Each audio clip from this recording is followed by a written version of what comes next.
2, 3 ya. Satu nusa, satu bangsa, satu bahasa kita. Tanah air Papua, Indonesia tercinta, nusa bangsa dan bahasa kita bersama. Mari kita bersatu dalam doa dan saya bawakan dalam agama Kristen Protestan. Terima kasih Tuhan buat Tuhan kami dari pagi hingga kami sampai ke guru kami itu. Ya Tuhan, kami mau melakukan pembelajaran kami untuk kami. Terpuji termulia namamu, kini esok dan sampai selama-lamanya. Amin. Siap, gerak. Kalian butuh kita bisa.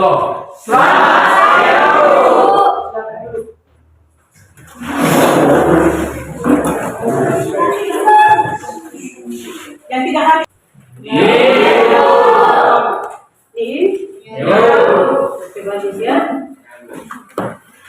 Kemudian sebelum kita masuk ke materi pembelajaran selanjutnya, saya mau kasih pertanyaan dulu. Siapa masih ingat materi pembelajaran kita minggu yang lalu, yaitu tentang ketenaga kerjaan?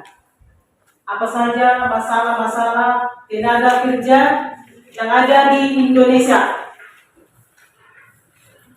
Materi kita minggu yang lalu tentang ketenaga kerjaan. Apa saja permasalahan-permasalahan tenaga kerja yang ada di Indonesia? Yang dibantu ditambah di sini. Oke. Menurut saya, masalah-masalah ketenaga kerjaan yang ada di Indonesia, yang pertama, jumlah angkatan kerja yang tinggi, yang kedua, kualitas tenaga kerja yang masih rendah, yang ketiga, meningkatnya pengangguran. Masalah-masalah ketenaga kerja yang ada di Indonesia, yang pertama, jumlah angkatan kerja yang lebih banyak, kedua, kualitas tenaga kerja yang rendah, ketiga,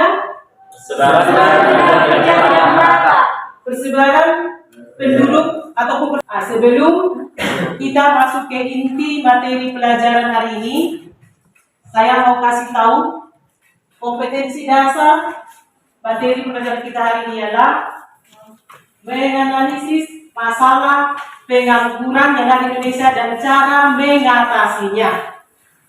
Dan tujuan ada 3. Tujuan pembelajaran kita hari ini ada 3, dan kamu harus bisa mencapai tujuan pembelajaran kita. Yang pertama, 1, kamu harus dapat menjelaskan pengertian pengangguran.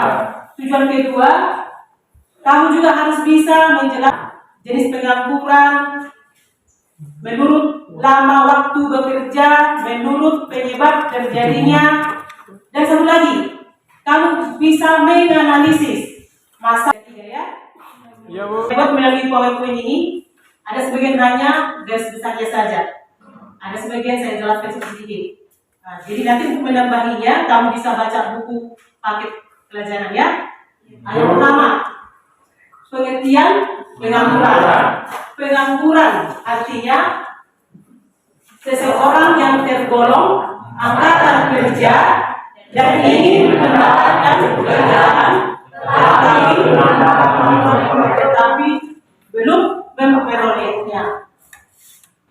Kemudian tenaga kerja manusia hanya sedikit yang diserap, karena yang bekerja mengolah barang ialah mesin atau teknologi canggih. Kemudian penyebab selanjutnya, ketidakstabilan perekonomian, politik dan keamanan negara. Contohnya salah satu krisis yang pernah terjadi di Indonesia tahun 1997 1998, yaitu krisis moneter yang melanda Indonesia, sehingga keadaan ekonomi, politik, pemerintahan, sosial Indonesia tidak stabil. Itu dia. Jadi banyak penyebab terjadinya pengangguran di Indonesia. Kemudian cara mengatasinya. Coba sesama klien. Ayo, di mananya ada yang tidak mengerti tadi?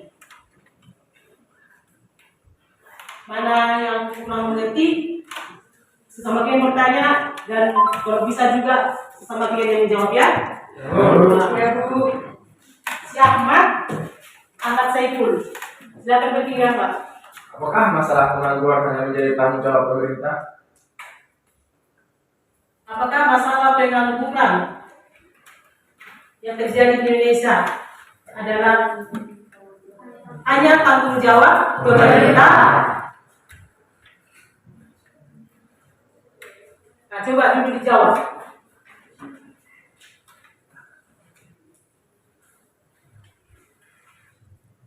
Yang di belakang? Coba. Tidak hanya menjadi tanggung jawab pemerintah, tetapi juga menjadi tanggung jawab pribadi dan masyarakat. Termasuk juga, menurut saya yang terpenting adalah kemampuan dari diri.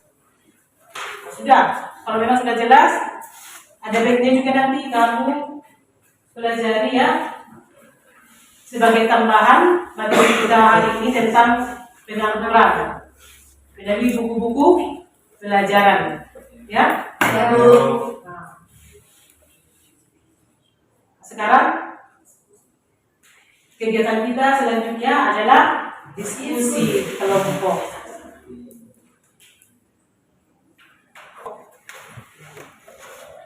Agak press dulu apa ini, ayo. Siapa? Briefing. Siapa ini? Santo? Oke, silakan Santo.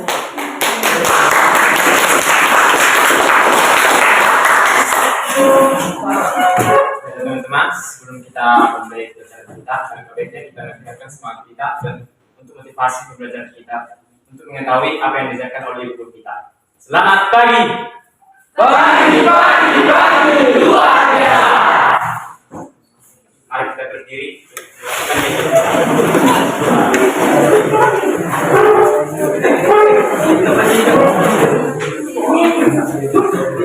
Terbang ke atas, 1, 2, 3.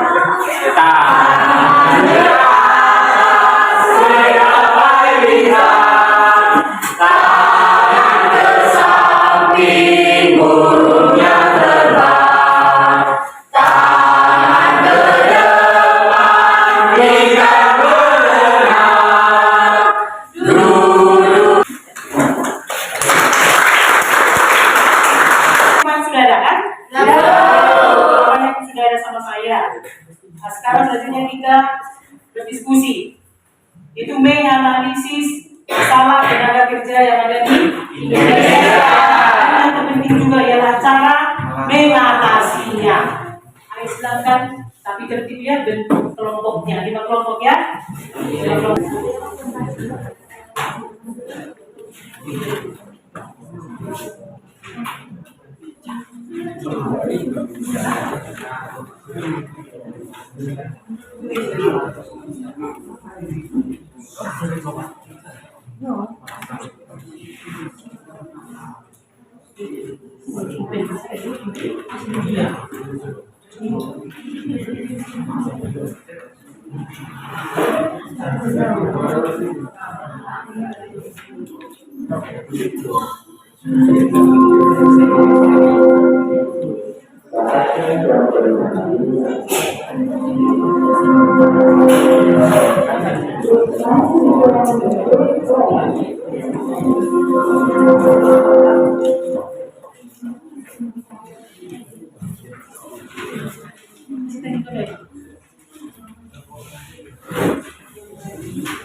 Kelompok berapa yang masih guys? Tiga. Kelompok 3. Lagi kepada ibu dan bagi juga kepada teman-teman kami. Baiklah, pada kesempatan kali ini kami akan mempresentasikan hasil diskusi kami. Jadi berharap teman-teman dapat mempelajarinya dari kerjasamanya tidak. Tapi sebelum kami mempresentasikan hasil diskusi kami, terlebih dahulu kami akan memperkenalkan diri. Saya sebagai moderator Lestari Sinaga.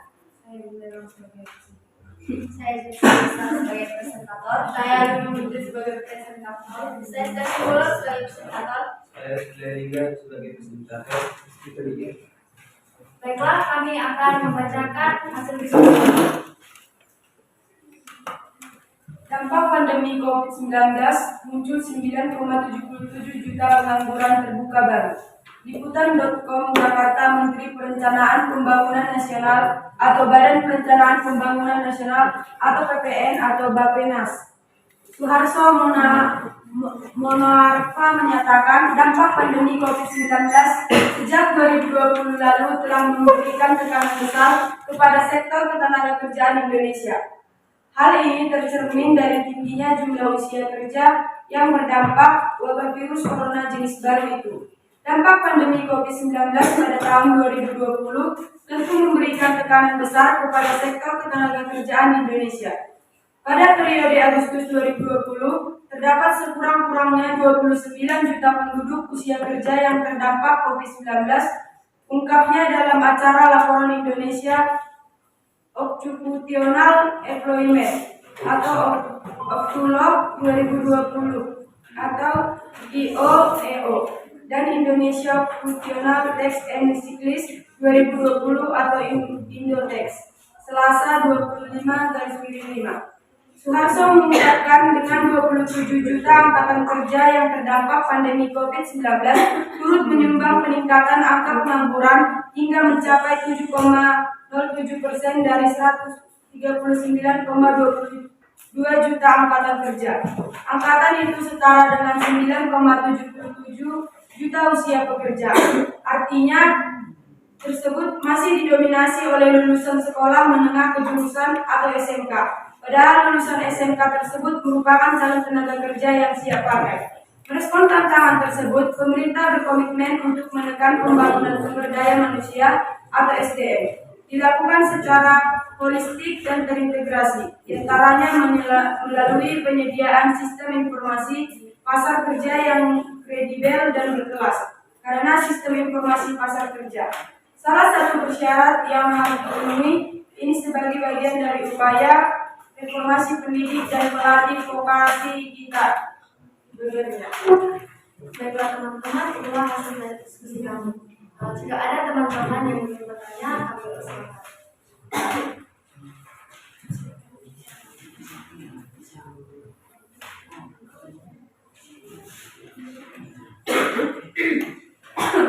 Kami persilakan kelompok 1. Menurut teman-teman sekalian, masalah apa yang terjadi ketika angka pengangguran naik? Itu isinya pertanyaan.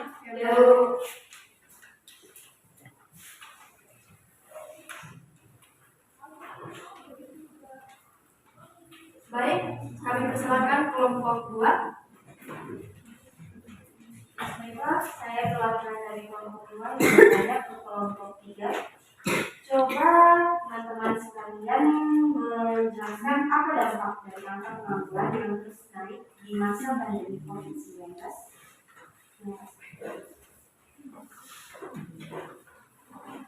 Baiklah, saya perwakilan dari kelompok 4 yang bertanya kepada teman di depan. Bagaimana cara mengatasi dampak dari bertambahnya pengangguran di masa pandemi COVID-19? Mengatasi dampaknya. Maksudnya cara mengatasi pengangguran. Iya. Ini harus mengatasi pengangguran. Cuma ada sih dari sini. Itu yang tiga itu dulu yang jawab. Kalau nanti masih ada yang ingin ditanyakan, saya. Ya Bu.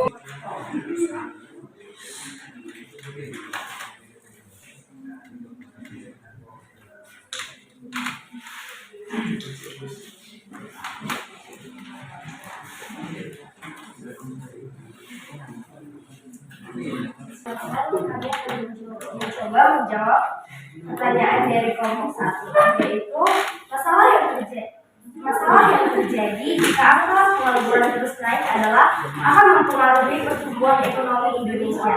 Artinya pertumbuhan ekonomi Indonesia semakin menurun. Karena salah satu faktor yang merangsang pertumbuhan ekonomi adalah tenaga kerja. Artinya semakin banyak penduduk yang akan potensi dan pasar domestik. Apakah jawaban kami dapat diterima? Terima kasih. Ya udah Bu, bagaimana analisis masalah apa yang akan terjadi jika angka pengangguran terus naik? Jika angka pengangguran terus naik, maka apa yang akan terjadi?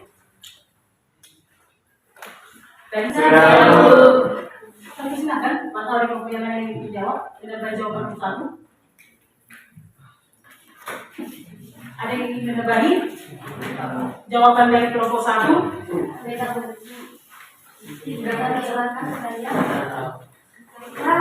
dari kelompok 3 ingin mencoba menambahi jawaban dari kelompok 3.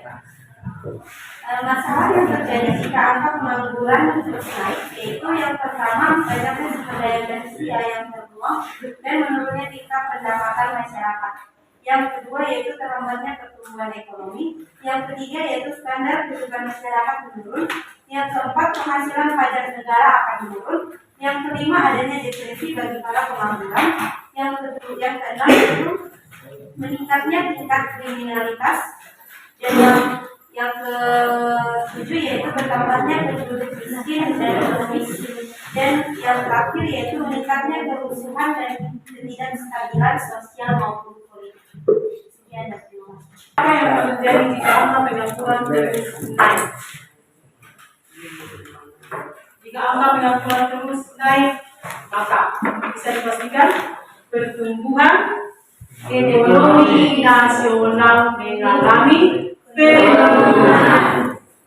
Pertumbuhan ekonomi nasional mengalami penurunan. Kenapa? Semakin tingginya jumlah penduduk yang pengangguran itu akan mempengaruhi output nasional juga semakin berkurang. Kalau sudah bukan hasil apa? Produksi barang maupun jasa yang dihasilkan dalam penduduk itu juga semakin berkurang. Jadi jawabannya ialah pertumbuhan pembangunan ekonomi nasional akan mengalami penurunan. Dan pada hari ini juga nanti akan menyebabkan terjadi angka kemiskinan yang tinggi. Ekonomi nasional mengalami penurunan jika angka pengangguran terus meningkat. Oke, jawabannya ya. Ya Bu. Sudah bagus jawabannya, sudah Bendo. Nah, pertanyaan dari kelompok mana tadi? Sudah. Kelompok 1. Kami akan mencoba menjawab pertanyaan dari teman kami Betalia dari kelompok 2 dengan pertanyaan analisislah dampak dari angka pengangguran yang terus naik di masa pandemi COVID-19. Ada beberapa dampak yang terjadi saat angka pengangguran yang terus naik di masa pandemi COVID-19, yaitu yang pertama dalam dampak bidang ekonomi. Dalam dampak bidang ekonomi, pengangguran menyebabkan turunnya daya beli masyarakat untuk memenuhi kebutuhan biaya pendidikan dan juga biaya kesehatan. Tingginya angka pengangguran mengakibatkan standar kehidupan menurun dan menghasilkan pajak menurun. Yang kedua, dampak dalam bidang sosial. Dampak dalam bidang sosial yaitu pengangguran akan berdampak pada psikologis bagi individu, misalnya stres, mudah tersinggung, mudah marah. Pengangguran yang tinggi akan menimbulkan kriminalitas, utamanya penduduk miskin dan juga politik. Kerawanan sosial ini bisa menjadi pemicu kerusuhan. Pengangguran yang tinggi dapat menimbulkan ketidakstabilan sosial dan politik, seperti demonstrasi dan perebutan kekuasaan. Apakah jawaban kami dapat diterima? Enggak, kalau memang masih ingin ditanyakan diperjelas, bisa, jangan hanya diterima gitu aja. Ya. Nah, dampak dan dampak pengangguran yang terus naik di masa pandemi.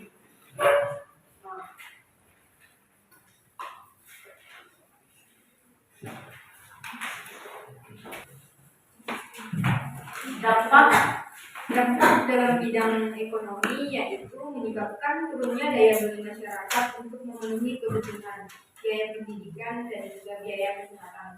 Tingginya angka pengangguran mengakibatkan standar kehidupan menurun dan penghasilan pajak yang menurun. Yang kedua, dalam dampak bidang sosial yaitu pengangguran akan berdampak pada psikologis bagi individu, misalnya stres, mudah tersinggung dan juga mudah marah. Pengangguran yang tinggi akan menimbulkan kriminalitas dan bertambahnya penduduk miskin dan juga komunis. Kerawanan sosial ini dapat menjadi pemicu kerusuhan. Pengangguran yang tinggi dapat menimbulkan ketidakstabilan sosial dan juga politik, seperti demonstrasi dan perebutan kekuasaan. Coba, Apakah jawaban kami sudah diberi? dampak pengangguran dua, pengangguran karena faktor isolasi geografis. Kemudian penyebab pengangguran. Yang pertama, pertumbuhan penduduk yang sangat besar, tapi tidak diimbangi dengan ketersediaan lapangan kerja. Kedua, angkatan kerja tidak melindungi kualifikasi kesehatan yang dituntut oleh dunia kerja. Ketiga, Perkembangan teknologi yang tidak perkembangan teknologi yang tinggi yang tidak diimbangi dengan keterampilan para pencari kerja. Selanjutnya, tidak ada kesopanan upah. Lagi, tidak memiliki kemampuan berusaha, tidak memiliki jiwa wirausaha, dan ketidakberhasilan sektor industri dalam hal pendidikan lapangan pekerjaan. Ya, kalau lapangan kerja itu dididikan, tapi lapangan kerja itu berorientasi pada modal. Orientasi pengangguran yang ada di Indonesia, baik itu pada masa COVID juga masa sekarang. Yang pertama tadi adalah dengan cara mendirikan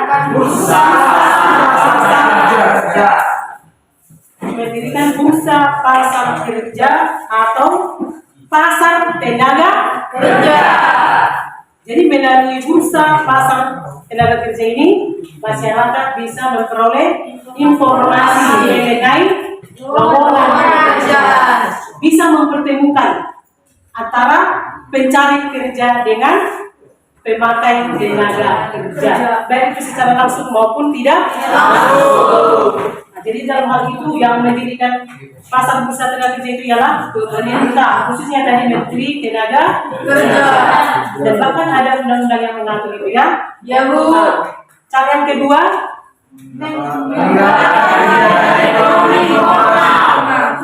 meningkatkan kegiatan ekonomi informal. Misalnya semacam usaha kecil ya, industri rumah tangga minimal. Tapi saya itu menampung tenaga kerja dari orang lain minimal untuk keluarga itu sendiri bisa. Industri rumah tangga atau usaha rumah tangga kecil-kecilan, termasuk itu warung ya, warung kecil. Seperti orang tua saya dulu punya industri rumah tangga, yaitu mengolah gambir ya. Dia nanti di rumah, di halaman, yang buku paketnya. Yang jelas kalau bisa cari di sini. Jadi, ya. Halaman 63 ya? Ya. Baca juga di rumah sebelum kita bahas mengenai sistem upah. Ya, Bu. Oke? Ya.